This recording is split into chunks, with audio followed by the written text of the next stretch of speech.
First and foremost, we absolutely see digital transformation as being ubiquitous. It is everywhere. People are moving to the cloud. They're continuing to drive to the cloud. You see the hyperscaler growth numbers, well more than $170 billion at this point, doubled or almost doubled in the last couple of years in terms of revenue. This is just AWS, GCP, and Azure. And you see this growth rate still in roughly the 30% year-over-year type range. It's growing very strongly. Now, having said that, we did hear a lot from Satya and others about this notion of cloud optimization. And as I said in the earnings call, we believe that this is exactly in many ways why Dynatrace exists. We do cloud optimization. That is what we are here to do. There's a part of cloud optimization that is cost optimization, clearly, moving those workloads that are maybe ancillary workloads off to the side, reducing those workloads, maybe even stopping them altogether. But much of cloud optimization is about getting an ROI from your cloud deployment. And as you look at that, that is where Dynatrace should be engaged, because that's precisely what we can do. Whether it is an ROI associated with process automation, better deployment of better software, better analytics and automation, these are the areas in which cloud optimization plays directly into the story of cloud done right, which is, in fact, the Dynatrace story. Now, if you put all this together, the fact that digital transformation is getting driven at an incredible level, that it is an increase in focus relative to cloud optimization, we believe that this notion of observability is driving from optional to mandatory at an increasing, accelerating rate. And it is because of the weight of these workloads. Just too much data, enormity of data, increase in its complexity. You can't find enough people in IT ops to manage this ever-expanding array of applications. You just can't do it. Can't keep up. So you need to find a better solution. And what we're proposing is that Dynatrace can be that solution. We can deliver better answers, better analytics, more automation, and in doing so, enable a process automation and improvement in your approach to delivering software. And this is why we see an increasing array of customers come to us and say, I can't do it the old way. I can't do it the old-fashioned way. Got to find a better way to enable the re-acceleration of move to the cloud, of digital transformation, et cetera, but to do so in a thoughtful way that enables me to manage this ecosystem increasingly. And we do this in a radically different way. We do this by providing an integrated end-to-end platform that covers all of these modules and the various different data types, whether it is traces, routes, metrics, logs, behavioral analytics, metadata, real user data, you name it. By keeping all that data in context, in the richness of that context, we actually can then do analytics and automation on that data that others simply can't do. And that's why we believe we have, in many ways, such a differentiation around the delivery of the Dynatrace platform that gets us excited. Maybe here at Perform more than ever, because we get to surround ourselves with a couple thousand customers who are, of course, very enthusiastic about Dynatrace and give us a lot of feedback on what we're doing right and what we can even do better. This sort of leads to, well, how do we differentiate ourselves? And at that point, at this point in the story, it should be rather obvious in many ways. The first, that we drive around a mission of delivering precise answers and intelligent automation from data, not just data to glass, not just dashboards, as I often say. And it is those answers that enable us to deliver the richness of value that customers expect. This enables them to do that sort of process automation and evaluation of how to deliver software better. That delivers a purpose or enables a purpose of flawless and secure digital interactions.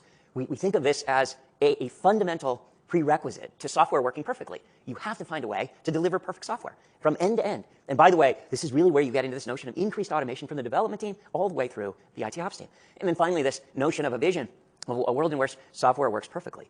That in order to deliver that world, you couldn't ever actually have an issue in the first place. That you had to imagine, you had to be able to analyze and predict where issues were going to occur. And then based on those heuristics, be able to then assess how you can provide auto-remediation directly in code. And as this happens, we will see a natural progression we expect, which has been a lot of what we've been talking about these last couple of days here at Perform, of both shift left and shift right. Shift left of the responsibility for effective operations of code all the way back into the development teams and their integration of observability tools and capabilities into their code, all the way to those development teams having a responsibility for availability and reliability of that code in production. That they can't just be called when they need to fix something, but rather they have that responsibility from the outset. And this is so key, we believe, to getting it right around software that works perfectly. Last slide. This notion of where are we investing? Where did all the announcements come from this week, of which there were so many? I said at the outset yesterday morning, there's going to be an innovation announcement tour de force, and I think you probably have now seen that play out over the last couple of days. Now, to begin with these various different pillars, first, this notion of harnessing big data in context. We delivered in October Grail. Grail at that point was log management analytics built on top of Grail. Since then, we added business events. This week, we added traces, metrics, and we added the Dynatrace query language DQL with access to Smartscape. This is an incredible evolution. What we're saying is that Grail becomes an incredibly rich repository for data in context. And by doing so and accessing that data through DQL, you have such a rich environment to be able to do analytics in context on that data at all times. This is an environment that does not exist in the world as far as we can see. This element of having a data collection, a data lakehouse that is a massively parallel processing one that can provide the richness of this access is incredible. No rehydration, no reindexing. By doing so, you get more cost-effective storage. You also get much more performance storage capabilities because you're going to get 5 to 100x improvement in complex queries in terms of that performance by never indexing it or never having to index it. You layer on top of that analytics and automation at scale. This is part of that shift left, shift right. The elements of providing auto remediation, integrating it directly. You don't want to see a red alert on a dashboard and then have to figure out where did it go wrong. We want to tell you precisely what happened, where it went wrong. And by the way, we'd love to not ever have to tell you where it went wrong in the first place because we would have loved Dynatrace built into the code that self-assessed, auto-remediated, auto-corrected. This is all around automation. This is going to make the process of software delivery so much more effective, so much more efficient. And finally, that leads to the AppSec piece at the end, which is we're not trying to be all things to all people in AppSec, but we are trying to participate in delivering secure digital interactions, as I said earlier, around purpose. And the way we do that is to provide the degree of AppSec and the capabilities in AppSec from which they derive incredible, immense value out of the observability data that we've got. And so where you can put together observability and AppSec and have a great correlation of those two, that's where we can provide immense additional advantage to customers who are looking for AppSec capabilities in providing those secure interactions. So that is the story that I wanted to deliver up front. I hope that's gotten you all to a level of understanding of the 8-minute, 10-minute, whatever it was version of the Dynatrace story and how we see it having evolved over the prior year or so. As you can tell, we've been working very, very hard on the innovations that we talked about here at Perform. We are very enthusiastic about the opportunity of this market. And I would say maybe the biggest takeaway of all is just that this notion of observability becoming more and more and more critical every day to customers, I think is going to continue to drive market growth that is substantial. It is our job to figure out at Dynatrace how we deliver the solutions, the capabilities to take advantage of that, and not just take advantage of that from the standpoint of investors' growth, of course, in the business, but also in delivering real value to customers, which is really what we pride ourselves on doing. The feedback that we get from customers, these kinds of sessions, and customer forums like Perform, it is just so valuable to say that we really did make a fundamental difference in your business, and that's what we're after. All right, I'm sure we want to get to your questions, so Noel, if we're ready to go, why don't we bring the panel up and we'll get started.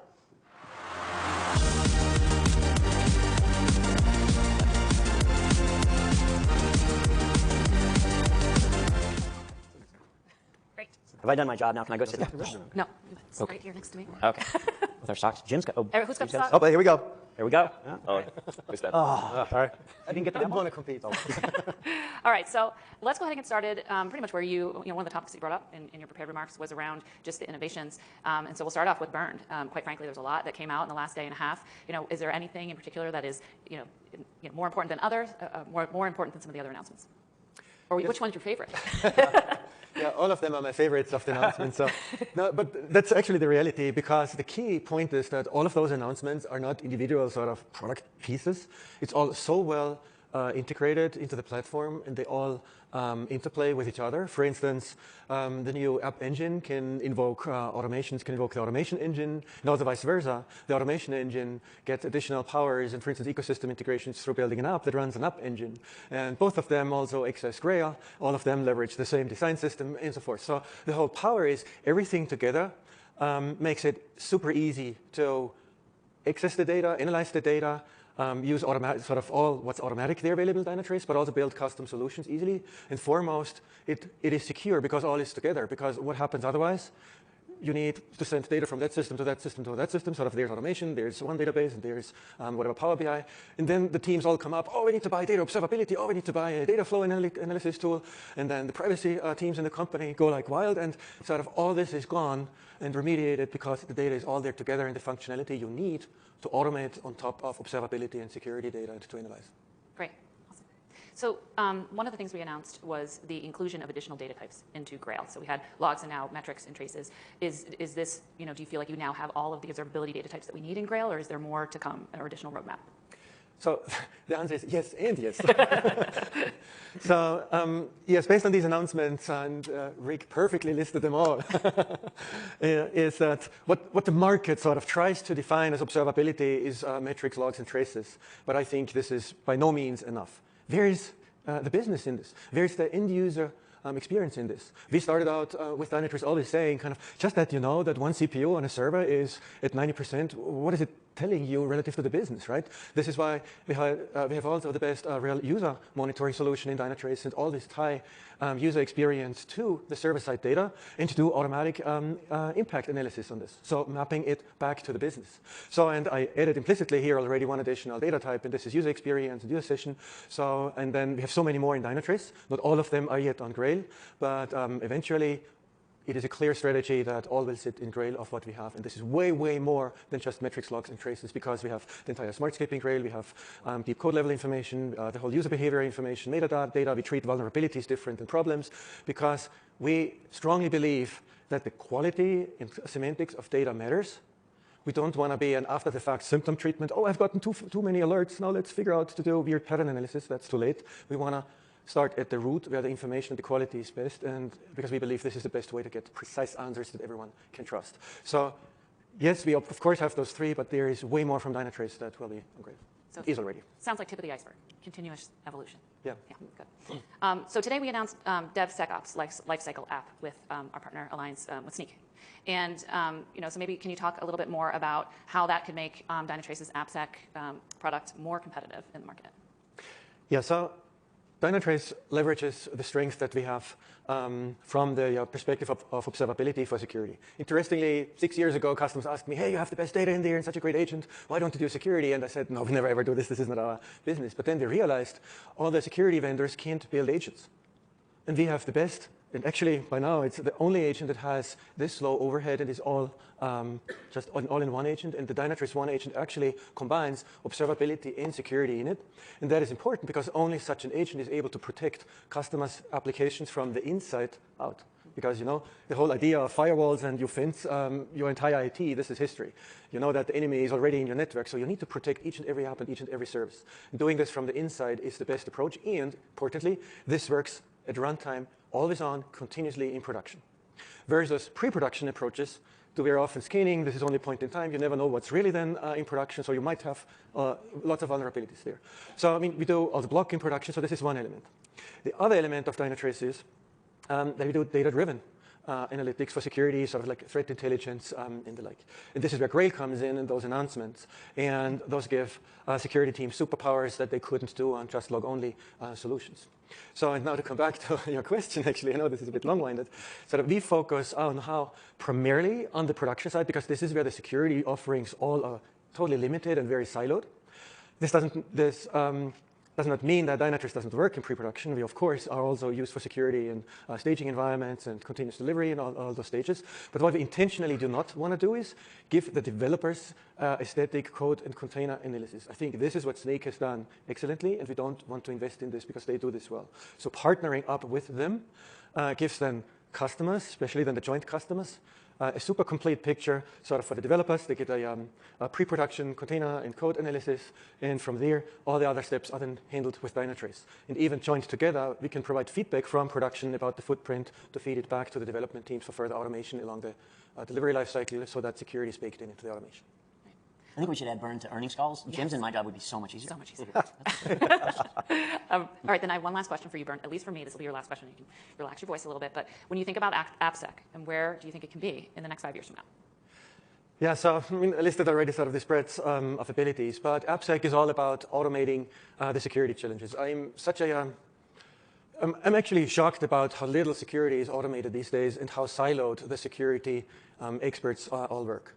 So we are clearly seeing ourselves baked in all the automation approaches from the site reliability and DevSecOps teams into their entire delivery footprint that embeds security into everything. So this is one clear approach.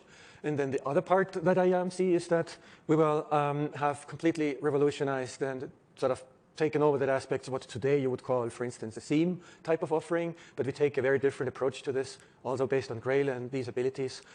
So I think there is really a big change that we can drive here in the market. Great. Awesome. All right, so lots of new product offerings for Steve Pace and his team to sell. So maybe now's a good time to shift to go-to-market. And maybe, Steve, if you could kind of give us your insights and what you're seeing in terms of pipeline health. Sure. So one of the metrics we use at Dynatrace for selling and predicting our future is pipeline growth and where we are. And it's as healthy as it's ever been. And actually I was thinking about this, I think about this all the time actually, the opportunity that we have. And I joined the company about 7 years ago, and I was really excited when I joined because I saw all that it had to offer and the promise of it. And I got to say 7 years later, it looks like the opportunity is bigger than it was when I first got here. So and our pipeline growth has been growing through all the different modules that we offer. We had the base Dynatrace product, and then from there we had a module, whether it's DEM or infrastructure or security, whatever, and it just keeps growing and growing. So, and the sales organization is getting very adept at that cross-module selling. So it looks good. Things are good. We've had a strong team of people that have come up to speed and learned how we sell and what our value proposition is, and it's a good outlook. Last quarter was a good quarter, and we don't like to have not good quarters, and it's been a good run, and I think it can continue. So it's a lot of work to do, but the pieces are in place. Nice. Okay, so we talk about the global 15K being our target market. We're roughly about 20% penetrated. Do you feel like we still have tons of room to grow and that we're continuing to open doors there? Maybe you can. So if you look at the global 15,000, we probably are, I don't know, 20% penetrated in the market probably. So there's 80% to go. And in that 20% that we're in, there's probably 3 to 4 times more business that's available to us in any one of these sectors of technology that we're looking at. So the market is huge.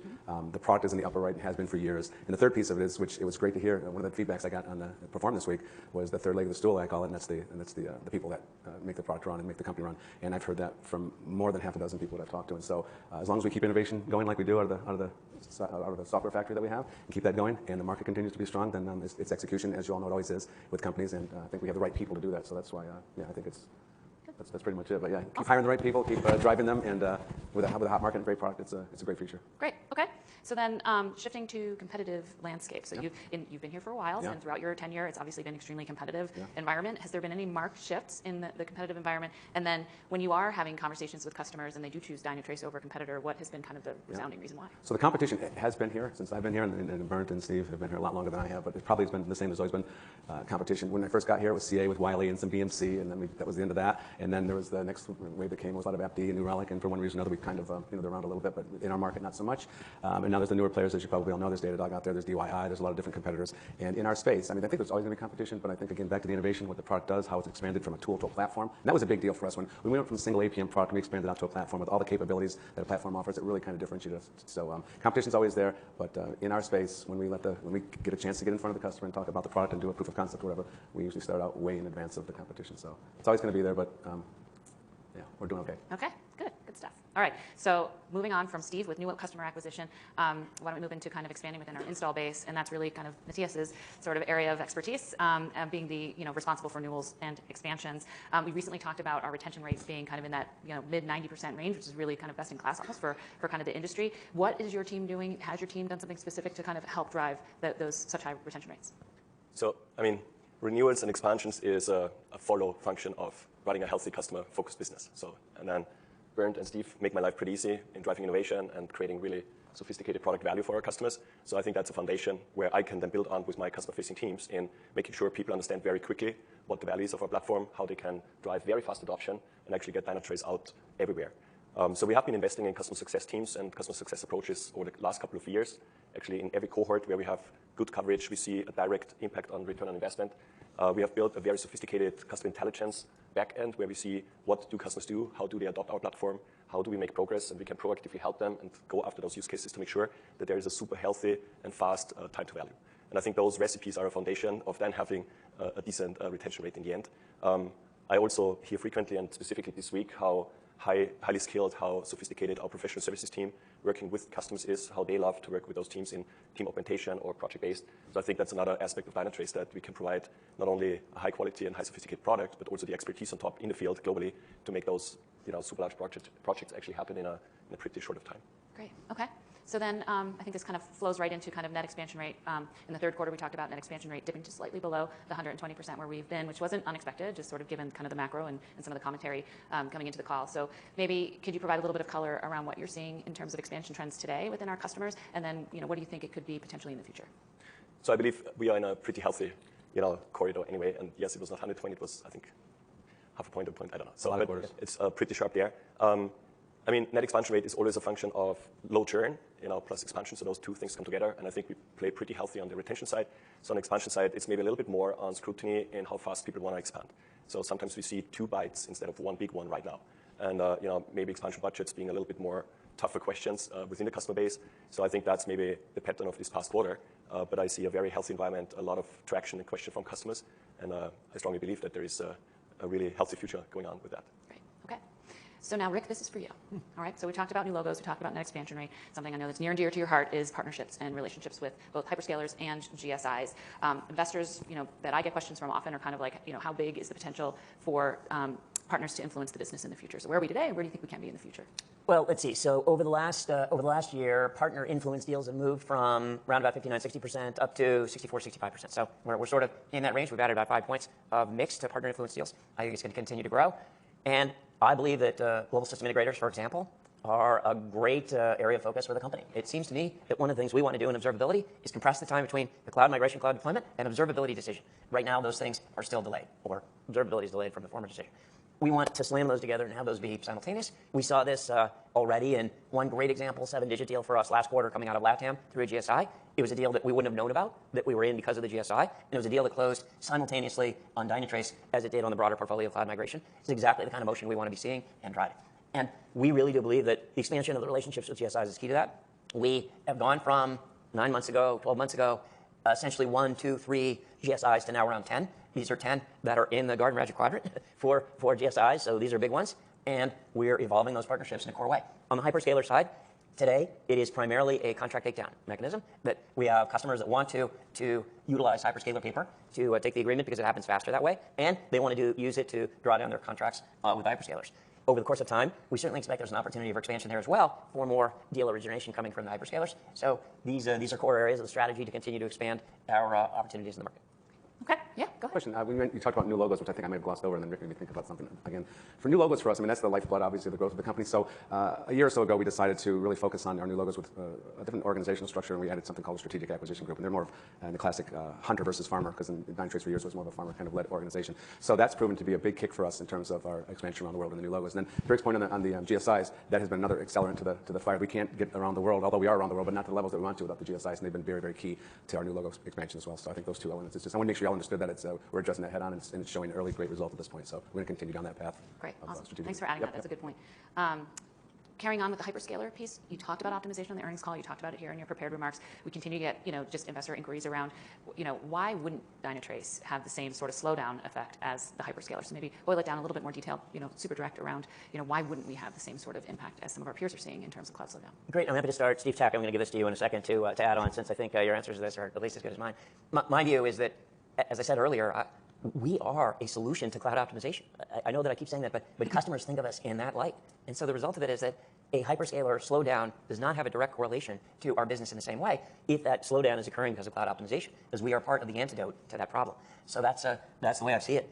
We are also less tied than some other competitors in our market to hyperscaler drag through of wallet share on a quarter-to-quarter basis. And our pricing model is not directly tied to usage-based monthly overages, monthly payments. And so with a commit-based model, it is much less spiky relative to that, relative to the hyperscaler revenue. Steve, I don't know if you have anything to add to that. Maybe just to piggyback on not just taking care of the infrastructure growth or the services alone, most customers are always engaging us because they're going through some sort of change.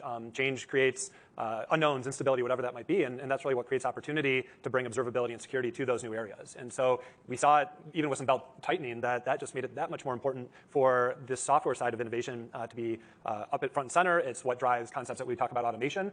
We often talk about it almost as a twofer, that you are looking to both optimize the cost, but at the same time, drive change and drive innovation forward. So it does create an opportunity. It does create the need for more answers. And those hyperscaler projects are typically also building upon things that are happening in other parts of the organization. All just great sort of ingredients for Dynatrace to come in and take that platform-based approach that we've talked about so much at the show to help drive those answers for them and help them be successful in those different initiatives. The other thing I would say, Noel, is that we don't need hyperscaler. I mean, obviously it helps, but we don't need hyperscaler growth to have a market opportunity into which we would sell. It's $170 billion of spend on those three on an annualized basis. We're doing $1.2 billion. I believe that steady state wallet share as a percentage of the overall cloud spend is much higher than that ratio. And if you believe that, then you believe that there's a lot of selling into that existing installed base of cloud yet to go. Great, because you just answered my next question on the wallet share for Steve, so you're off the hook on that one. But I do have another one for you, Steve. So if we're, it's been estimated that in terms of workload and them being, observed in, out in the wild, that it's anywhere between, 10 to 30% of them being monitored. Do you feel like that number is accurate? And where do you think that number could be in the future? Could it be higher? That's probably a pretty good representation of today. We were actually talking about this a little bit earlier, and we're kind of doing 20% maybe in terms of what that penetration looks like.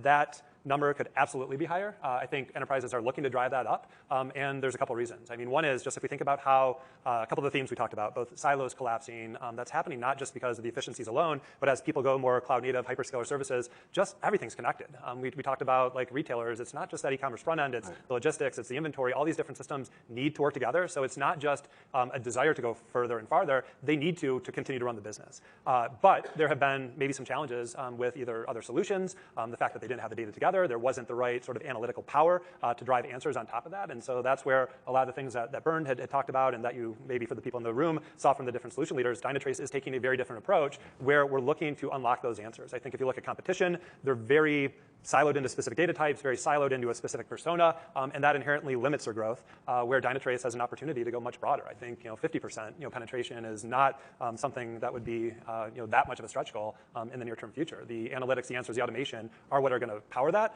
Meanwhile, there's the demand and the pull from the customers as they integrate their applications and as they collapse the different organizations into those biz, dev, SecOps kind of. Steve, I remember early on it was the tier 1 applications that got all the press, and then when they saw the value, they realized the value of what that could do, they wanted to expand through. And I think of retail, I also think of an airline that we worked with early on, that it was all about their frequent flyer application and that they had a problem with. But before you know it, we were in cockpit operations, maintenance operations, baggage handling applications, and everything. So to that point, it went from one particular group to blanketing the whole organization. And we still, all these years later, have room to grow through other modules. So it's changed dramatically. It's a great example. Manifest, baggage, right. All those things. These services have to work together. They depend upon each other, and that's why they turn to offerings like Dynatrace to make it happen. Yep. Okay, I want to be mindful of time, and I want to give you guys all an opportunity to ask some questions. So if the folks could, I'm going to ask Steve one more question, and then if the folks could kind of get the mics ready, and we'll open it up in just a second. But I'm going to leave this conversation at probably one of the most misunderstood and the most widely asked questions that I get in investor relations on just how much of Dynatrace is on-prem versus hybrid versus modern cloud. And Steve has an amazing sort of take on it, and I wanted to give him an opportunity to kind of educate folks both here and on the webcast just on our take around that whole dynamic. Got it. I'm not sure it's amazing, but it's a point of view. So first, I just want to clarify one point, because I think that there's this common belief that Dynatrace has two different delivery models, and we're unique in that respect, that we have managed and SaaS. And there's been this concept that it's a one-to-one tie, that if you're managed, that means you're on-prem, and if you're SaaS, it means you're monitoring the cloud. And I just wanted to clarify that that's false. It's actually independent, and we have Dynatrace SaaS customers that are monitoring systems, an automotive that goes from Azure to on-prem, Kubernetes, and all the way back to System Z in the IBM mainframe. So we have that complete visibility across, and there should be no assumptions drawn based on delivery model alone. I think part of the delivery model concept is just we've been established, we continue to anticipate trends, we continue to drive forward. So there are customers who made a decision for managed years ago, and their security posture has changed. They're moving towards SaaS, and we do see that as being the driver in the future, and obviously a lot of things we've talked about, it'll help us with speed. Now, if we establish that, it's then, well, what are people using Dynatrace for? And just like Matthias referenced, kind of what we see to make sure customers are adopting properly, growing properly, we have really good insights in terms of how customers are using Dynatrace, what types of workloads. And the number, it's right about 85%. We see customers using Dynatrace for what we consider modern cloud. And I've defined that as using one of the major hyperscalers, leveraging serverless technologies in there, heavy Kubernetes usage, regardless of location. And we put that stat as something that is really establishing Dynatrace and the fact that we're helping people with those cloud-native projects. I mentioned earlier that it's change that creates the opportunity. Things that are established, like that's still very important for like System Z transactions, but that stuff runs pretty well. It's more when people build upon that, when they extend, when they start to move into the cloud, when they start to use new technologies like containerized platforms, Kubernetes, and more, that's where they really see the need to leverage someone like Dynatrace to give them that unique view to cut across all those different areas. So that's 85%. That's like the number that we quantified through our own internal systems, and hopefully that, combined with the answer on the Dynatrace SaaS managed delivery models, gives some good clarification in terms of what the Dynatrace footprint looks like. Great. Okay. Lots of questions. Please introduce yourself when you ask a question, because it's hard for us to see everybody with the lights. Yeah, so to the topic of agents, for instance, Sneak tried to build an agent and they stopped it because they couldn't get it done, and agent is not agent. Because to build an agent that runs aside and does some active stuff, yes, this is easy, but an agent like Dynatrace One agent that runs inside of the application and has overhead that is not measurable or less than 3%, and does observability and does security at the same time, there is no one out there. We have done a performance test and comparisons. The closest competitor is at 30% overhead in production. This is why no one uses them in production, and only in pre-prod for SaaS. So this is also one of the reasons why we invest in this, because we have felt this is too unique. We have a too good technology to not use it for security there. And this was actually years ago the starting point, and then we figured that the customers who told us all the time, hey, we have all the data, why don't you use it? And then we said, okay, we don't have yet analytics, but now with Grail, and this is why we built Grail also in that fashion, we have those powers. So to your point about XDR, yes, this is exactly, we don't know yet how we call that. Right now, internally, we call it data-driven security. But this is tapping a bit into XDR, maybe more into SIEM, but who does it on so many different data sources, and who does it with a true causation in there? Sort of, I'm not aware anyone is doing it this way as we are approaching it. I see all competitors trying to, yes, collect more data. So I've also XDR type of vendors are going more end-to-end, sort of, yes. There is also the convergence from the security side into observability. They have realized they need observability data. But first they have the challenge, then they need, how do they get all the observability data, which is even more than the security events? And then secondly, they don't have it in that context. And third, I have so far seen them only to apply some form of pattern analysis or AI on top of the data when the data already is pretty much contextless. And this is our big opportunity, and this is also why I keep repeating that I strongly believe we will revolutionize this, and maybe you can help us find a proper name for this.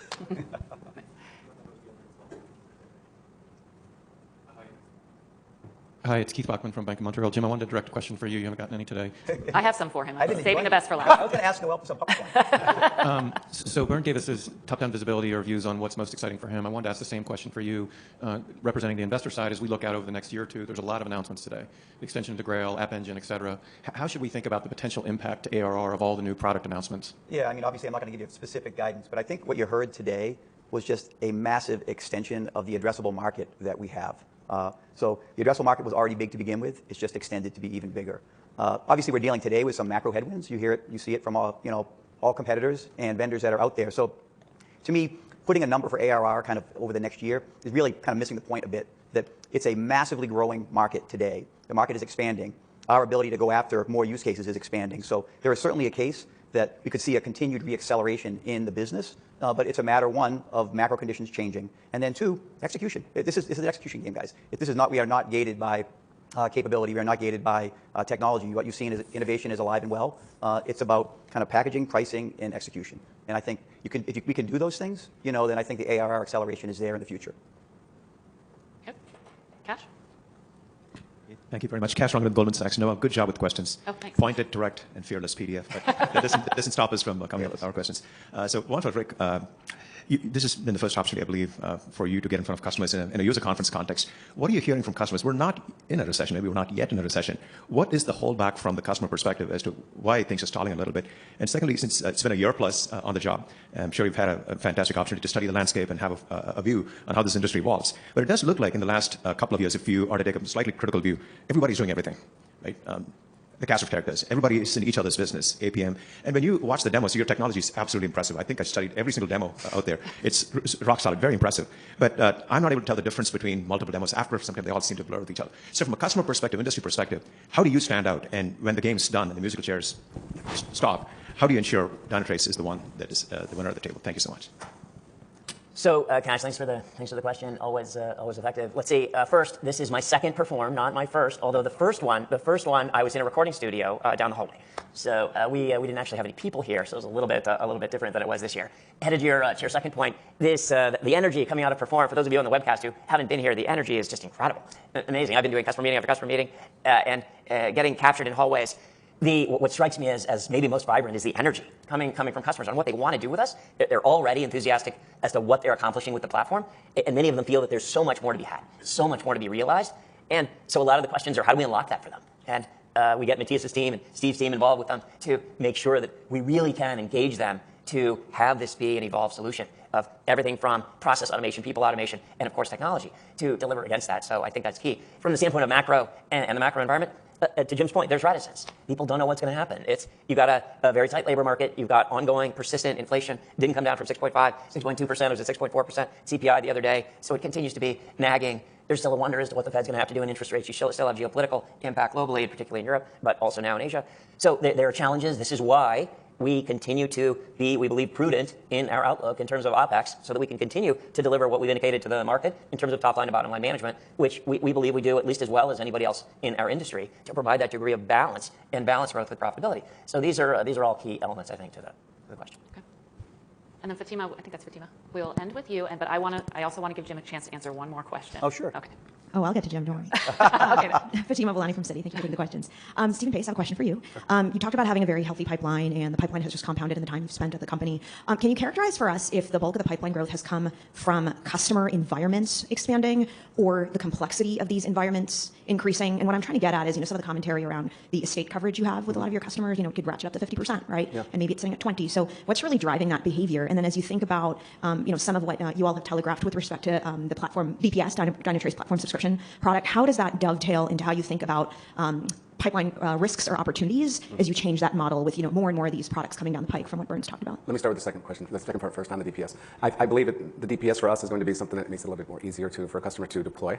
So we take a lot of the complexity of that part of it out of their thought process and their plans as they go forward. So that's a real positive for us. That really opens up a lot of gates for us across the whole enterprise with all the different capabilities. So I don't know if I've reflected in our pipeline that particular pricing model, but it is absolutely part of a friction that I think when we look at our customers and how we interact with them, we want to be as frictionless as possible, and that really helps out there. So I know there's an intangible there where we're getting a little bit of a kick and a little bit brighter look at that. The first part of the question on the expansion and the new, it's a very long, probably winded answer that I could give, but I'll kind of shorten it up. It's a lot easier for salespeople to take existing customers and expand, right? Because they're current customers, they're happy, they're already in the family. But with that said, with the macro headwinds we've had, I mean, customers are pausing. We're still growing at these customers, but I think that the key to that is that and new customers is we've kind of disciplined the sales organization to cut through all the noise of all the different technologies that are out there from an IT perspective and focus on why Dynatrace. And we've always come out to a word called it two words: essential spend.